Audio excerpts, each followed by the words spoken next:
Hi, I'm Tim Robinson, Editor-in-Chief of Aerospace at the Royal Aeronautical Society, and I'm delighted today to be chatting to CEO Tony Douglas of Riyadh Air, who's got some very exciting news. Welcome to Aerospace NOTAM, Tony.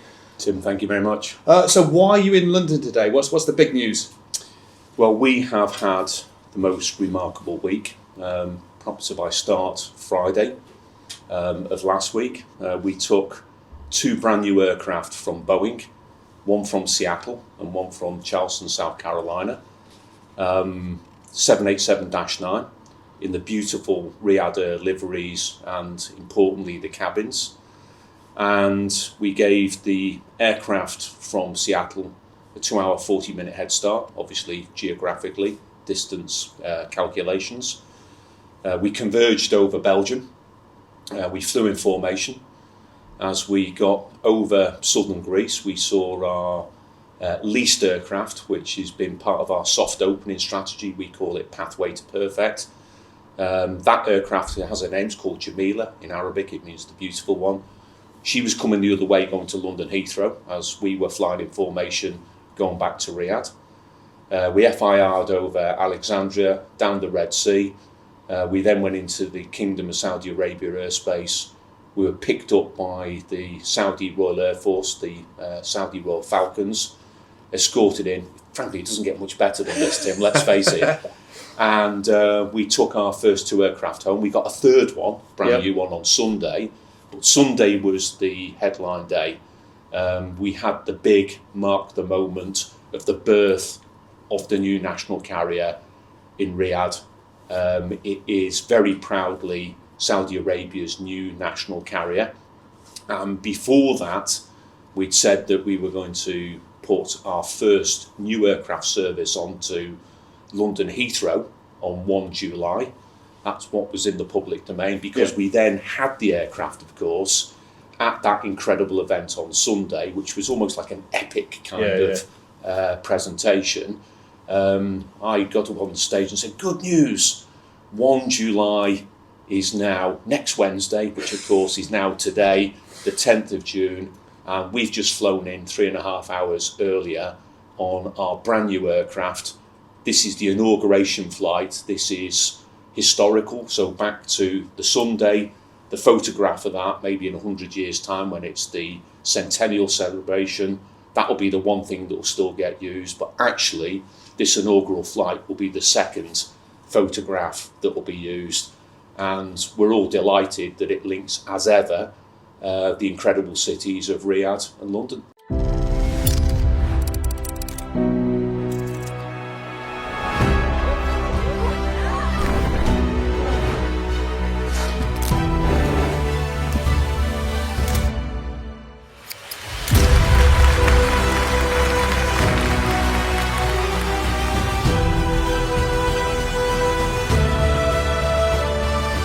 Today is a very special day for all of us. This is Riyadh Air's maiden flight and a proud milestone not only for our airline but also for the aviation sector of the Kingdom of Saudi Arabia.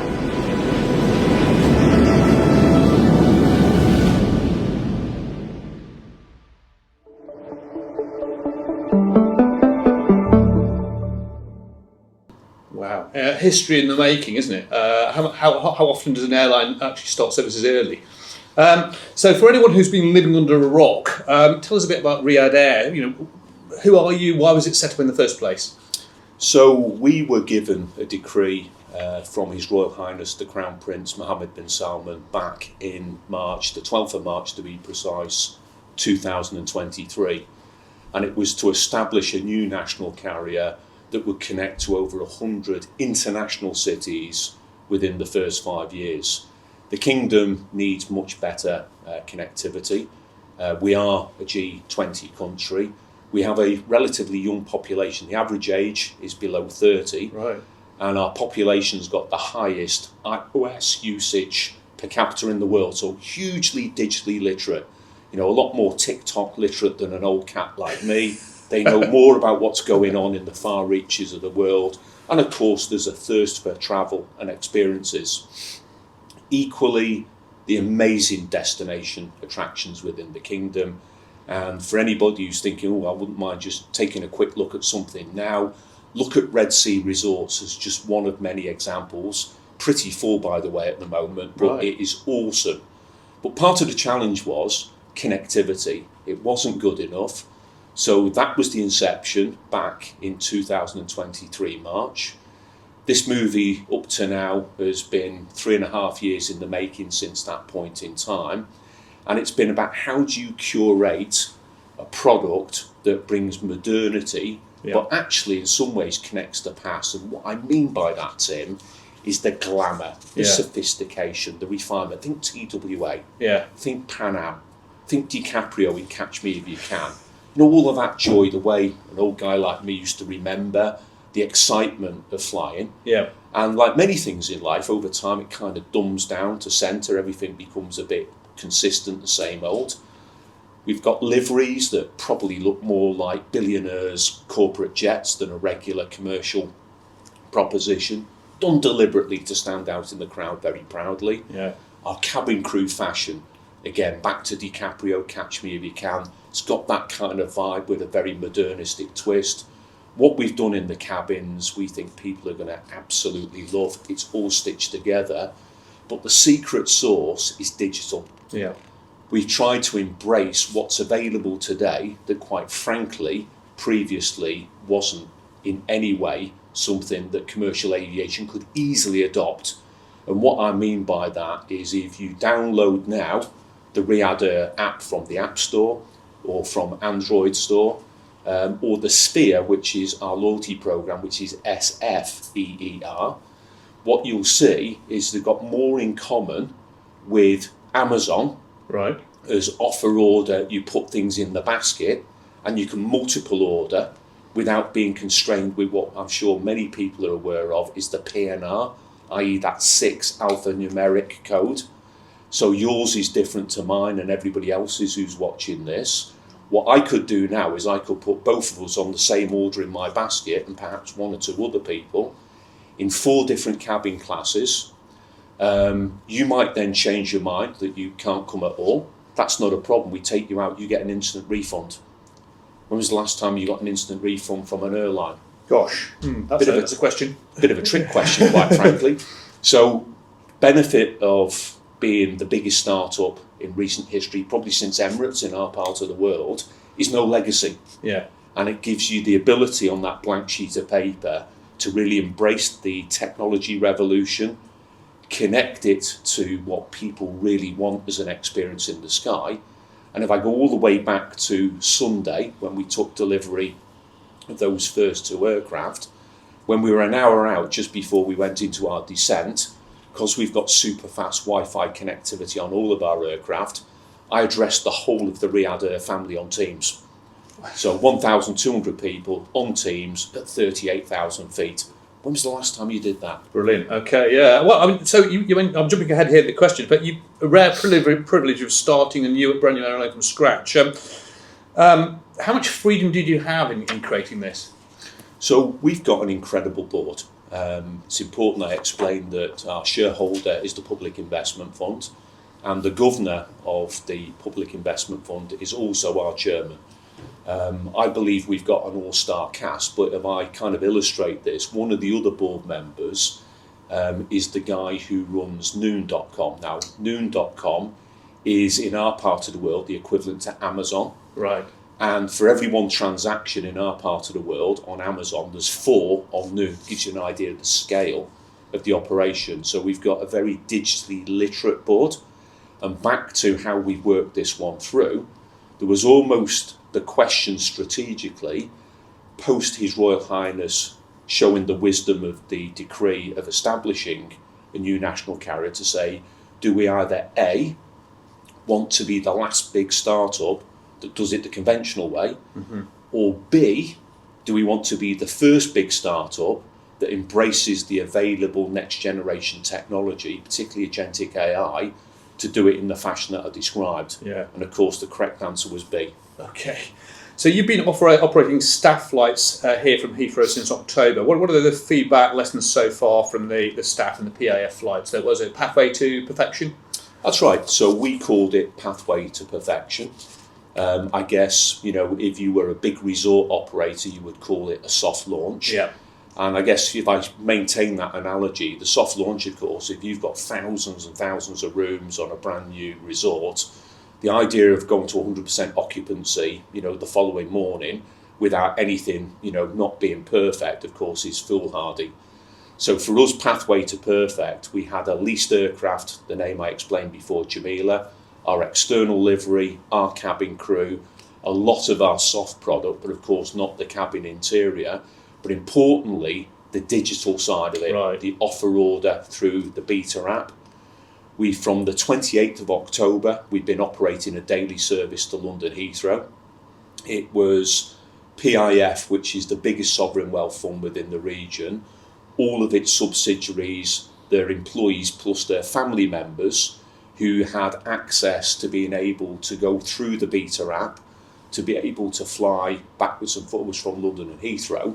But the deal was we want absolutely high fidelity feedback. So on pathway to perfect, we could tune, iron up, get things to the point where when we pivoted, we took Jamila off yesterday and we put our brand new aircraft on for this inauguration flight today.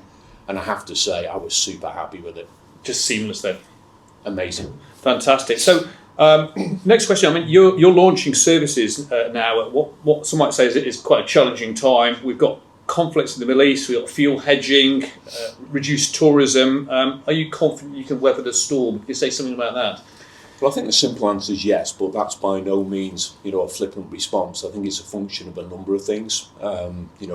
We've both been around this industry for a long time.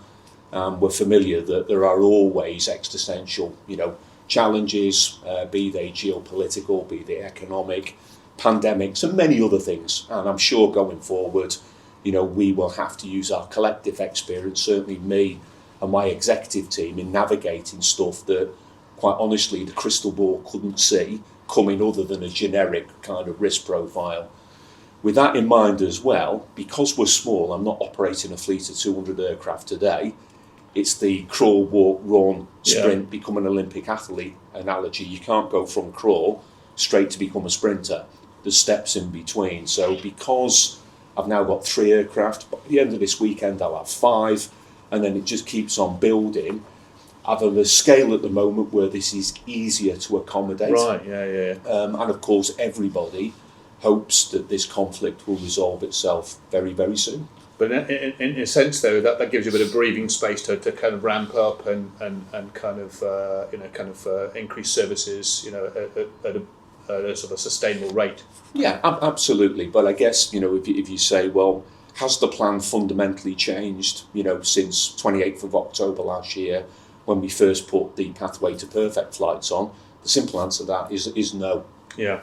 And you've obviously, so you're going to have 5 aircraft next week. You had 3 aircraft to start services early. What's the rest of the fleet rollout looking like? And when might you get your first A320neo and A350? Yeah, sure. So, as I said before, 3 now, 2 more this weekend. By the end of July, we'll have 8. Then it's 1 a month in terms of 787. And at the end of this year, we'll take our first 321neo. So the aerostructures are now complete. It'll go into the final assembly line late summer, and that's another one of many milestones that we really enjoy. What we'll then see going through next year obviously is a mix between 321 and 787 delivery, so we really do ramp up, and as we get into 2030 we start taking our 350-1000s as well. We've got 72 787s in terms of firm and options.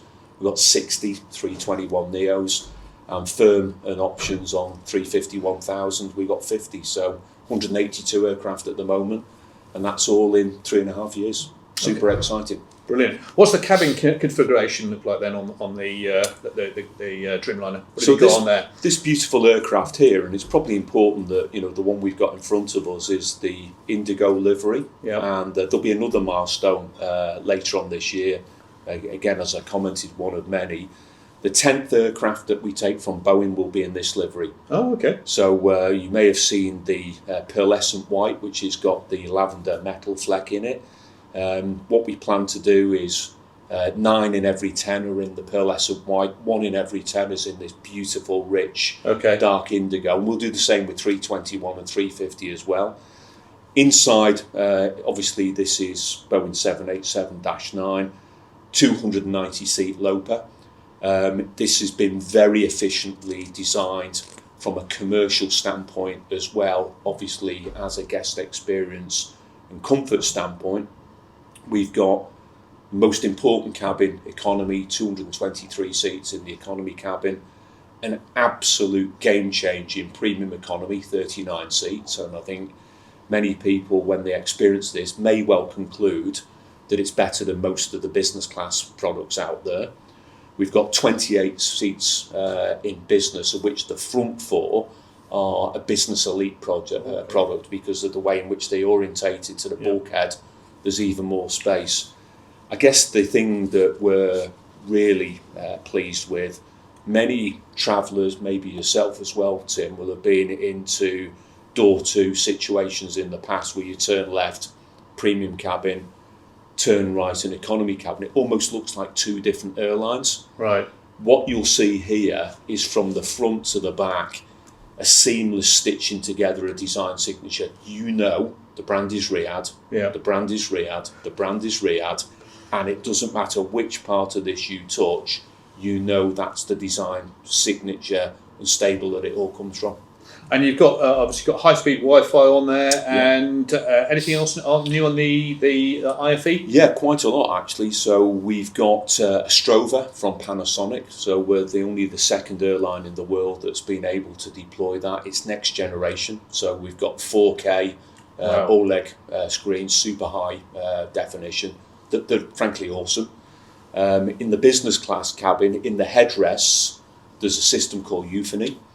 And what Euphony is a zonal hi-fi sound system. So best way I would describe this is almost like those of you who use AirPods. You know, when you move your head, that they kind of adjust with that in mind.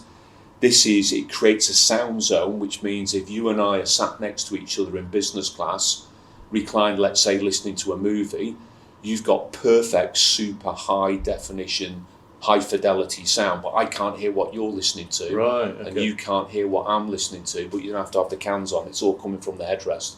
So, game changer. As I've mentioned with the 4K screens, if you put those 2 together, it's cinema in the sky.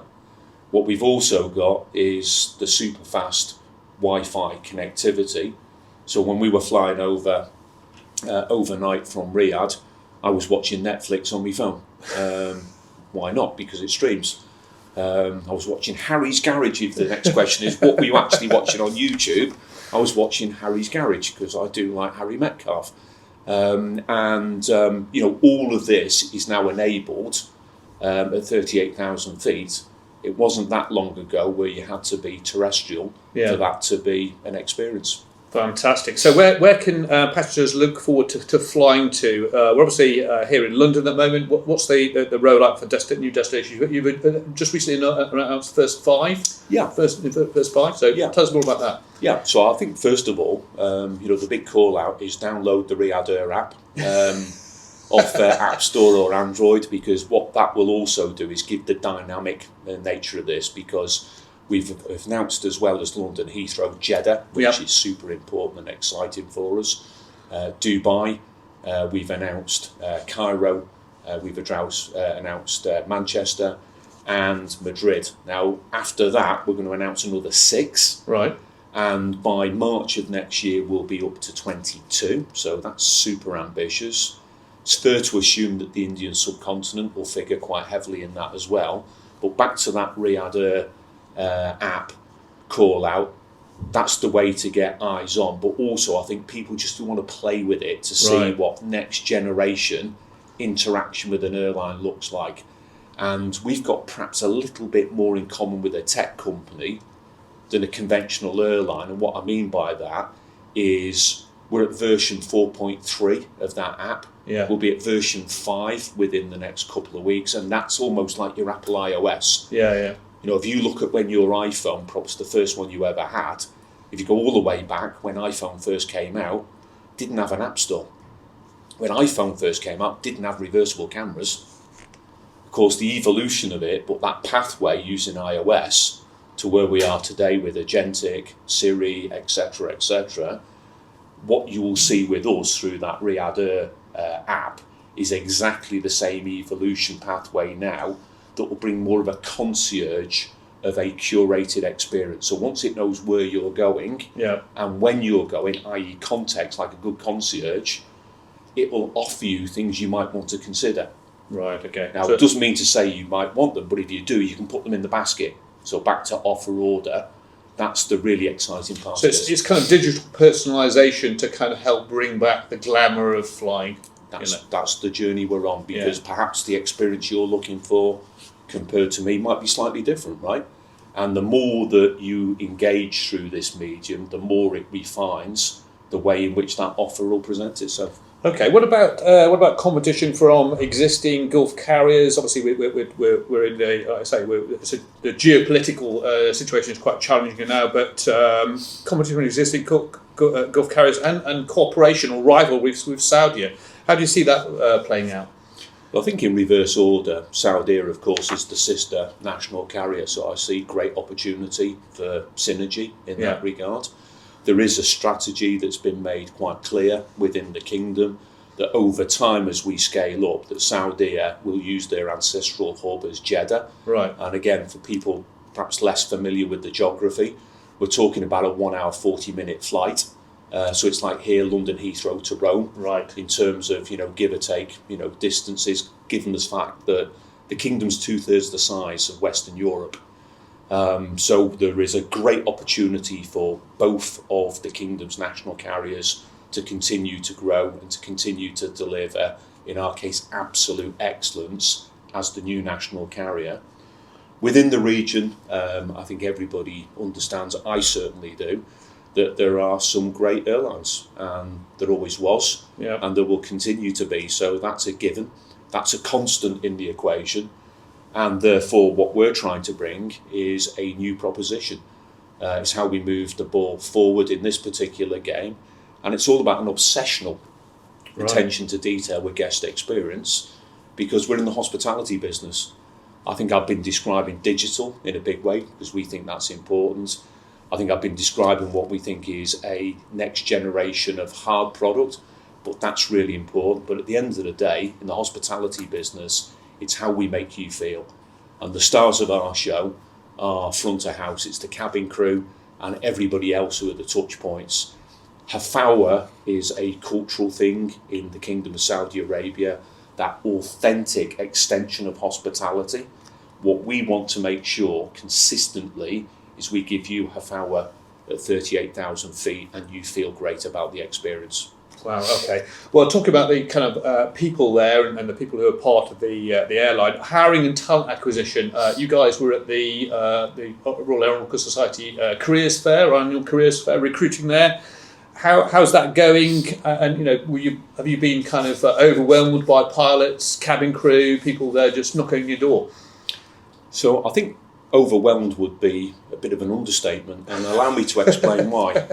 So if people who are watching this, listening to this, want to go onto riadhair.com, what they'll see, like many corporate websites, is there is a careers page, and one can go on and my name's Tony, here's all my certification and so on and so forth, and one uploads it.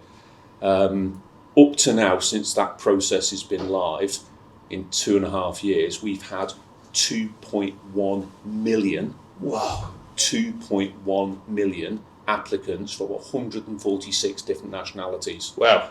Now, if you'd have asked me 2 years ago, put a number on what you would have expected, first of all, I said I have absolutely no idea.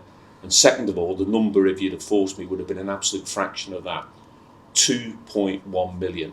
Okay. Now, the only way I can rationalise this in terms of, why would this happen, is probably the power of a startup of this scale happens once in a generation in commercial aviation. And I think what it draws is the excitement to be involved in something from the get-go. And, in terms of the family that we've created already, we're over 90 different nationalities. We're proudly Saudi. That's our biggest population and always will be. But we are a global business, and therefore it reflects in the profile that I've just described. Wow, that is a lot of people wanting to, and I suppose that shows that the investment in marketing, in kind of public relations, brand visibility and awareness has actually sort of paid off, as that you're now at the sort of top of kind of like that sort of awareness. Yeah. What about sustainability at Riyadh Air? How important is that? So we've got 3 pillars to our brand. So we know the brand name Riyadh Air. The 3 pillars that support it is a digital native, which we've spoken about, an obsessional attention to detail with guest experience, which we've spoken about, and the 3rd pillar is being a demonstrable leader when it comes to aviation sustainability. So we have again started with the future in mind. The good news, of course, we didn't have a legacy to pivot from. And first of all, the biggest contributors to this, which we're all very aware of, is the fact that we will have, at a point in time of delivery, the world's most modern fleet. And I think, again, many of your listeners are aware of the benefits of today's engine technology and wing technology and composite airframes vis-a-vis what was the previous generation, anything between 20 and 25% fuel efficiency benefits and many other things that come with that. But the way we've always described this, I've always described this, is there is no silver bullet when it comes to this challenge, and I think we'd all agree with that. This is about accepting and embracing, ideas come in all shapes and sizes, the big ones, the medium-sized ones, and quite often collecting as many of the small ones as you can. And therefore, every decision we take as Riyadh Air from inception, how we've designed this, is back to those 3 pillars. Does it contribute to obsessional attention to detail guest experience, our digital native proposition, but our environmental sustainability standpoint? And we're linked up to all of the the UN commitments when it comes to the charter. We're doing an awful lot of work with Aramco, who's one of our strategic partners in looking at alternative fuel pathways. Okay. All of the things you'd expect in terms of minimising fuel burn when it comes to taxiing, route planning, when we're looking at things like contrails, food waste. The list just goes on and on and on and on and on, because the combination of the small ones will make a big contribution going forward, front and centre. Brilliant, okay. And what about sort of airline alliances? What about joining airline alliances? Any thoughts on that, on who you might join? So we've been reasonably public up to now that we'd never say never, but it's not our ambition to be part of SkyTeam or One World or Star Alliance. But we've got 11 partners already, which is quite extraordinary. I'm not going to I will mention them all just really quickly. So North America, Delta, obviously biggest airline in the world. Here in the UK, Virgin Atlantic are a partner with Delta. KLM Air France. We've got Turkish. In terms of Egypt Air, goes without saying, as we talked about before, our sister airline, Saudi Air. We announced that the IATA, just before the IATA AGM, Air India. We've got a partnership with ANA, obviously in Japan. We've got a partnership with Singapore, which is super important, obviously at the other end, Far East. We've got a partnership with Air China and China Eastern. I'll just give you 2 quick examples out of that. Delta, biggest airline in the world. Why would they partner with a startup? Because we signed this over 2 years ago, when we were big on ambition, but short on aircraft, unlike today. The reason why is we've got an aligned strategic position on what we're trying to do on digital, and in many ways we've been experimenting, working and sandpitting in terms of piloting some of the things I mentioned before on concierge. Now the value, obviously, take Delta in the same example, is we will be able to get connectivity through their network to North America, South America and beyond. Ditto if you go to the other end, and I just picked them up as the opposite example, with Singapore Airlines. That will give us obviously the best guest experience standards, consistent with the standards that we've got. if it's onward connecting into Australia and New Zealand, as well as many other places, which we won't be able to connect to literally from day one. So we've curated it by geography, but actually cultural alignment, Right, okay, yeah. and particularly in terms of ambition on obsessional attention to detail guest, digital progressiveness, and environmental sustainability. Okay, so my final question now, we're obviously a historic moment, and you've had a long sort of like experience and a veteran of the aviation industry. Thinking of the future, what are your thoughts on the future of flight? Things like supersonic airliners, blended wing bodies, eVTOLs. Could they be part of the Riyadh Air fleet in the future? So I think it's important that we all continue, as aviation's always done, every pathway. Let's face it. Yeah. You look at the magazine. I get it delivered to my residence in the Middle East as a fellow of the Royal Aeronautical Society. There's always articles in there about eVTOLs. There's always articles about different wing designs, different fan configurations, composite structures, and so on and so forth. Innovation is what this industry is all about. The day innovation slows down is the day we will regret. And I think in particular, given what AI might bring to this, not in the sense of the pure kind of digital application, but how it speeds up how we're looking at aerodynamic calculations, how we're looking at optimization, how we're looking at alternatives so we can eliminate things more quickly that perhaps in the past would have took us a lot longer before we realised that they didn't work. And I think that could well prove to be another game changer. Brilliant. Okay, well, thank you very much for your time. It's been fantastic chatting to you. You've got a very busy day, and good luck for the future. Do keep us all up to date with your news. Thank you.